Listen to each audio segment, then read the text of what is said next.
Hello, my favorite dragons. Okay, so it's Friday and it's crazy hair day, and this is as crazy as I get right now, but I wanted to read you a story. It's called Bedhead. Now, what perfect day to read this than today? So here we go. Bedhead by Margie Palatini. Here's the cover.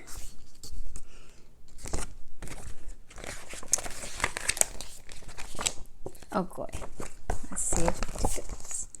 Shuffle slump, shuffle slump, shuffle slump. Schlumpled bleary-eyed Oliver out of bed, down the hall, and into the bathroom.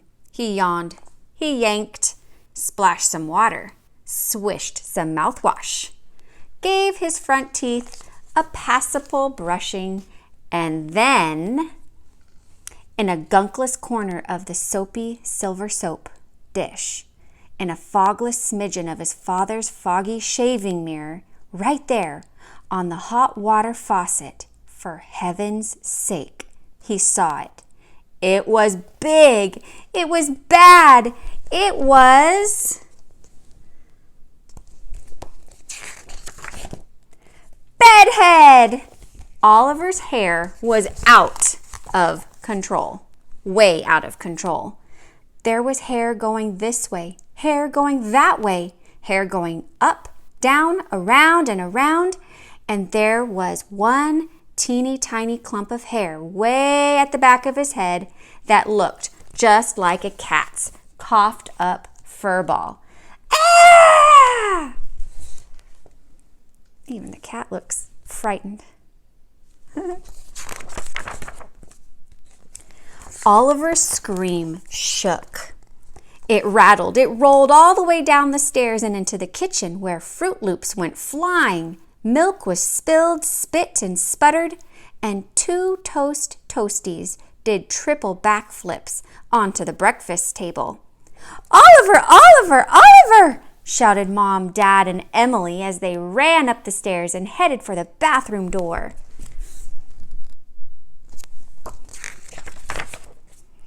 Mom leaned close to the door. Closer, closer. That's right, even closer. "Is everything all right, Oliver?" she whispered in her calm Mom voice. "Come now, dear, open the door and let us in." No sound from Oliver. Not a whimper, not a peep. "Please," said Mom. "Pretty please, pretty, pretty, pretty, pretty please." The doorknob slowly turned. Mom smiled at Dad. She gave a wink to Emily. "There you go," she said, taking a step into the bathroom. "Nothing can be that bad."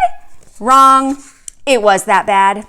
"Yes, sir, no doubt about it," said Dad, surveying the hairy situation from sink side. "Oliver, my boy, you're having one bad hair day." "Major," said Mom. "Total," agreed Emily. "Maybe if we just push it this way," Mom said, giving it a try.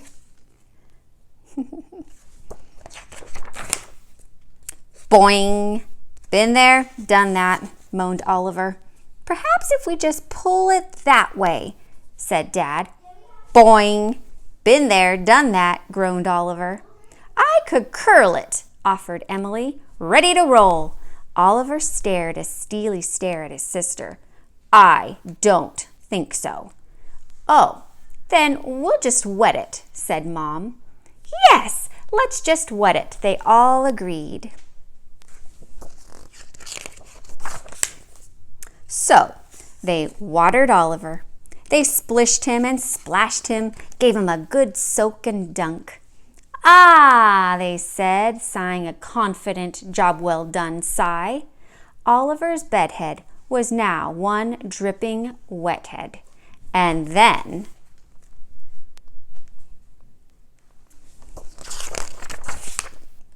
it dried. Boing, a boing, bink, bink, boing. Hair started going this way. Hair started going that way. Then up, down, around, and around.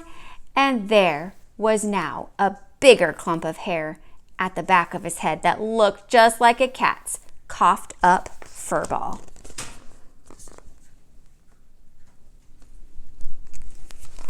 He's a little upset. All right, here we go. I say we spray it, shouted Dad, taking aim with a squirt. Yes, spray, spray, cried out Mom and Emily. So spray already, sputtered Oliver. So they spritzed him and sprayed him, and they gooped, glopped, and moosed him. They even hairpinned him flat in 5 places for good measure. Ah, they said, sighing a confident job well done sigh. Oliver's bedhead was now one slick gelhead, and then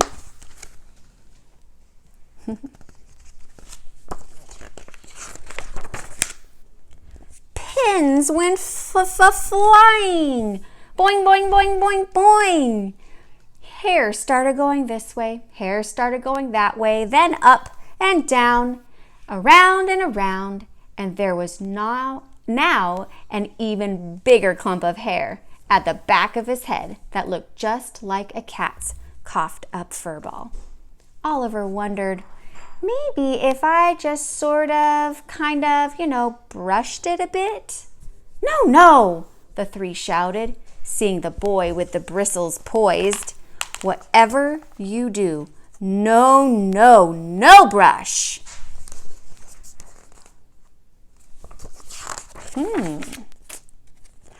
Too late. Oh yes, the brush got stuck. Not stuck in the hair going this way or that. Not stuck in the hair going up and down. Not even stuck in the hair going around and around. But stuck, yes, very, very, very stuck in the clump way at the back of his head that looked just like a cat's coughed up fur ball. Mom gave it a yank. Ow! Dad gave it a pull. Ouch! And Emily gave it one good long tug. Yike! Well, said Mom without a bit of a doubt, that brush is stuck all right. Definitely stuck, decided Dad. A done deal, declared Emily. Then, just when they all were about to give up hope, Oliver saw the answer right there on the wall. What you thinking? What are you guys thinking? I wonder what the answer is on the wall. Any guesses? I'm not going to show you the picture yet. That's it, he pointed. The hat.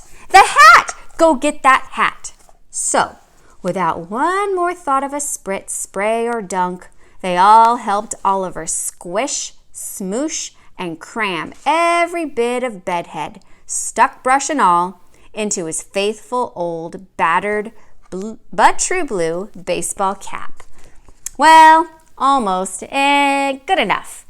And with a kiss and a wave, Oliver headed off to school. Everything was fine. Everything was dandy. And then what? What are you guys thinking? Let's see.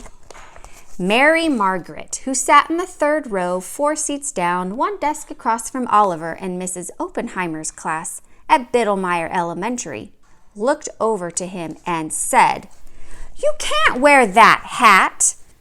Oliver looked over to Mary Margaret. "Can too." "Cannot." "And just why not?" demanded Oliver, holding tightly onto his hat. Mary Margaret grinned. "Because it's picture day." Picture day? Stuttered Oliver. "Picture day!" sang out Mrs. Oppenheimer, standing in front of the class.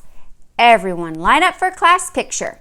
Back straight, faces front, smiles wide, and hats off." "Uh-oh," said Oliver. "Hats off?"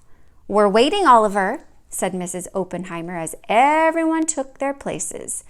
"We're waiting, Oliver," said Mary Margaret. "We're waiting, Oliver," said everyone else. Uh-oh, that's a bummer. "Hey, kid," said the man behind the camera. "You you, with the lumpy-looking head. Off with that hat. Oliver hemmed. He hawed. But he knew he had to hat it. He lifted the brim and slowly took off his faithful old, battered, but true blue baseball cap. He held his breath, he closed his eyes, and he waited. He waited some more. Nothing. Zero, zilch, nada. He opened his eyes and looked up. There was no hair going this way, no hair going that way, no going up, down, not even around and around, and nobody could see the brush stuck in the clump of hair at the back of his head that looked like a cat's coughed-up fur ball. Ah, said Oliver, sighing a confident job-well-done sigh.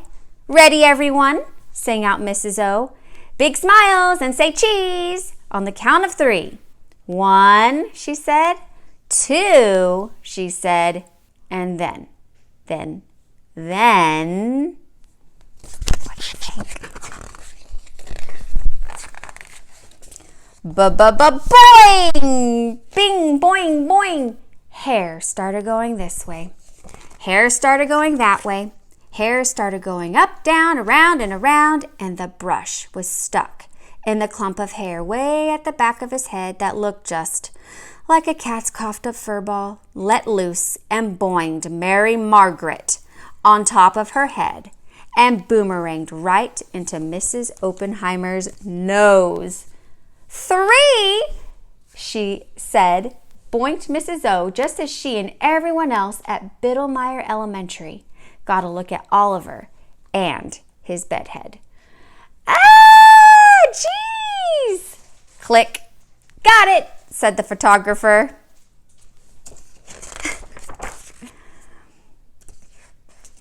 And then here is the class picture. Let's see if I can get that in there.